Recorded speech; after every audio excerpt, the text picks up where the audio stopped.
पाडळी खुर्द मतदारसंघात साड्यांनी भरलेला टेम्पो पकडला. भरारी पथकाची धडक कारवाई. कोल्हापूर जिल्हा परिषद निवडणुकीच्या पार्श्वभूमीवर प्रचाराचा धुरळा उडाला असतानाच गैरप्रकारांचा पर्दाफाश होत आहे. रविवारी सकाळी पाडळी खुर्द जिल्हा परिषद मतदारसंघातील वाशी येथे एका हॉलमध्ये महिलांची मोठी गर्दी जमली होती. येथे साड्यांनी भरलेला एक टेम्पो वाटपासाठी आणण्यात आल्याची माहिती मिळताच भरारी पथकाने तात्काळ घटनास्थळी धाव घेत कारवाई केली.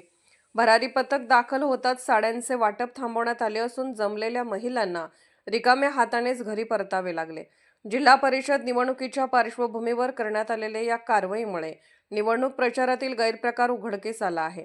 या घटनेमुळे कोल्हापूर जिल्ह्यात राजकीय वर्तुळात खळबळ उडाली आहे. या प्रकरणी करवीर पोलीस अधिक तपास करत असून संबंधितांवर कोणती कारवाई होणार याकडे आता सर्वांचे लक्ष लागले आहे. पोलीस ऑफ इंडिया न्यूज चॅनलला लाईक करा, शेअर करा आणि सबस्क्राईब करा.